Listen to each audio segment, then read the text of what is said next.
Imagine still water, dark and unmoving, stretching out past the last of the light.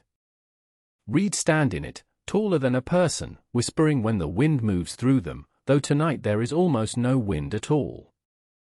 The sky has gone the color of ash and old gold, the color of the very first evening the world ever knew. And there, at the edge of the marsh, on a low rise of dry ground, a single building lifts itself above the water. A temple of mud brick, small by any measure we would use, its walls the same brown as the earth it was made from. No stone. No metal shining. Only the reeds, the water, and that one built thing, glowing faintly in the last of the dusk. This is Eridu. And the people who lived here believed it was the first city on earth. Not the oldest they knew of. The first that had ever been. In the long memory of the Sumerians, the people who would later fill the plains of southern Iraq with cities, Eridu came before all the others. When they wrote down the story of how the world was ordered, they wrote that kingship itself had come down from the sky and settled here first, at Eridu, before it was ever known anywhere else. To them, this quiet place in the reeds was where the human story began.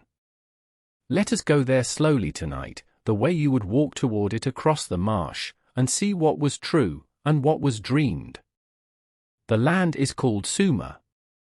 It lies in the far south of what is now Iraq, where the two great rivers, the Tigris and the Euphrates, slow down and spread out before they reach the sea. Long ago this was not solid ground and not open water, but something in between. A world of shallow lakes and lagoons, of channels winding through walls of reed, of low islands that appeared in the dry season and vanished when the floods came. It was a difficult place to love and a difficult place to leave. There were fish in the water, and birds in the reeds, and rich black silt that would grow barley if a person was patient and clever with the flow of water. And so people stayed. Somewhere around 7,000 years ago, on one of those low rises, they built the first version of the temple we are watching now. And each time it wore away, they built it again. That is the part that is easy to say quickly and hard to truly feel. They built it again. Not once, but over and over, for thousands of years, on the very same spot. The archaeologists who dug into the great mound of Eridu found the temple rebuilt, layer upon layer, at least 18 times. Each new shrine rose upon the leveled remains of the one before, a little larger, a little higher, until the accumulated ground beneath had lifted the holy place high above the plain. To stand at Eridu was to stand on the compressed memory of 100 generations. And all of it, every layer, was dedicated to the same presence. A god named Enki. Enki was the god of the sweet water. Not the sea, which was salt and dangerous, but the fresh water that welled up from beneath the earth, the water that filled the marshes and made the reeds grow and let the barley live. The Sumerians imagined a vast body of fresh water hidden below the ground, and they called it the Abzu. Enki lived there, in the deep. He was the god of wisdom, of crafts, of the clever solution and the well-kept secret. Of all the gods, he was the one who seemed to like human beings, who took their side, who whispered warnings when the other gods grew tired of the noise the world had begun to make. And his temple at Eridu was called the Abzu, the house of the deep water. A building that sat, quite deliberately, at the meeting place of the dry land and the endless marsh, as if it had been set exactly on the seam between the human world and the older world beneath. Picture the priests moving through it in the early dark. The rooms are small and thick-walled, cool against the heat of the day. There is the smell of river mud and burning reed and the fish that were offered here day after day, for Enki loved the fish of his own waters. Lamplight moves on plastered walls. Outside, the frogs have begun, and somewhere far out in the reeds a bird calls once and falls silent. It is very quiet. It is a place built for listening. Over the centuries, that low shrine grew into something you would recognize. The rebuildings did not only stack upward, in time they became grand. The Sumerians learned to raise their temples on high platforms of brick, stepped back in stages like a small artificial mountain, so that the shrine at the top stood nearer to the sky than anything around it. We call these structures ziggurats. The one at Eridu was among the earliest of them, a terraced height rising from the flat marsh country, visible from a great distance across the water. A traveler poling a reed boat through the lagoons would have seen it long before anything else, a made mountain in a land that had no mountains, catching the light. But Eridu was never truly a great city of crowds and armies. That was not its nature. Other cities in Sumer grew larger and louder. Uruk, to the north, swelled into something enormous, with walls and markets and tens of thousands of people. Ur became rich and famous. Eridu stayed small, and stayed holy. It became a place people traveled to rather than a place people fought over. A city that was, above all, a temple, and a temple that was, above all, a memory. The Sumerians told a story about the ordering of the world, and Eridu sat at the very front of it. They kept a list of kings, a long roll of rulers reaching back into the deep past, and at the top of that list, before the names became things we can check against the ground, they wrote a single line. When kingship first came down from heaven, they wrote, kingship was in Eridu. Before there were dynasties, before there were the great famous cities, there was this quiet place in the reeds, chosen first. And there is a deeper story still, gentler than the others. The Sumerians believed that all the arts of civilization, the crafts, the laws, the ways of living together in a city, existed as a kind of gift, a set of divine plans that had to be given to humankind before the world could be complete. In their telling, these gifts were kept by Enki, here at Eridu.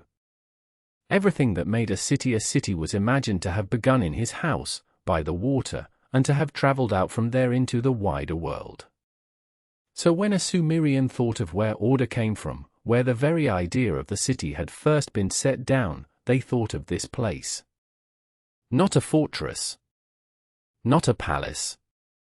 A temple at the edge of the marsh, where the wisest and kindest of the gods kept the pattern of things safe in the deep. You can feel, in all of this, how much the people loved the beginning of their own story. How they returned to it, and rebuilt it, and set it always at the top of the list. But the marsh that gave Eridu life was also, in the end, what took it away. And this is the quiet sorrow at the heart of the place. The waters of the south were never still for long. Rivers shifted their courses over the centuries, wandering across the flat land, and the sweet marshes that fed the fields could turn, slowly, into something harder. When water sits on hot ground and evaporates year after year, it leaves its salt behind.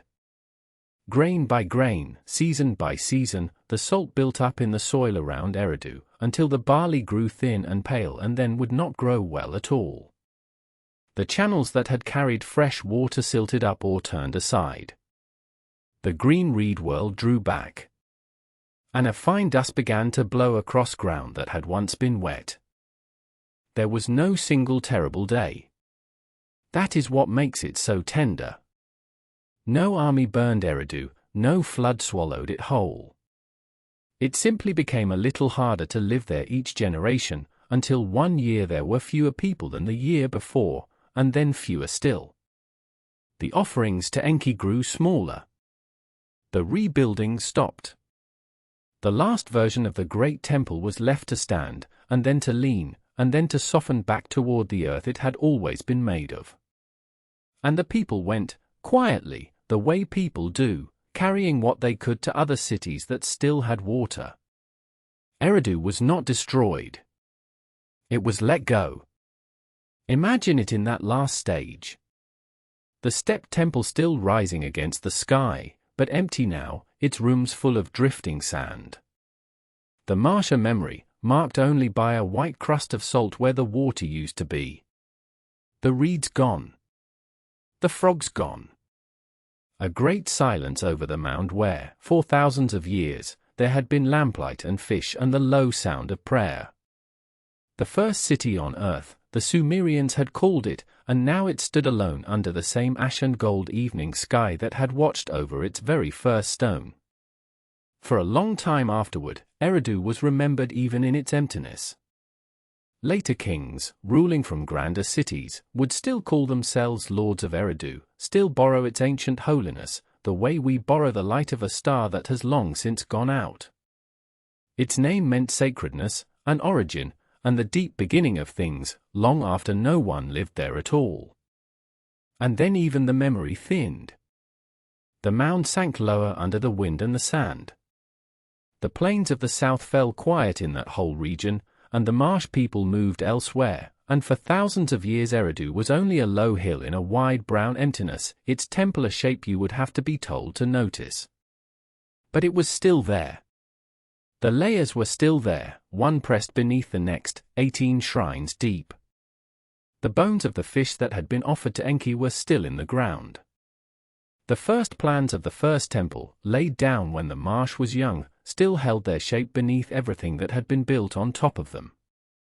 Waiting, without knowing it was waiting, to be found again and understood. We began tonight at the edge of the water, in the oldest evening the world ever knew, watching a single temple glow in the dusk. Perhaps that is the truest way to hold Eridu in the mind. Not as a ruin, and not as a riddle, but as a beginning.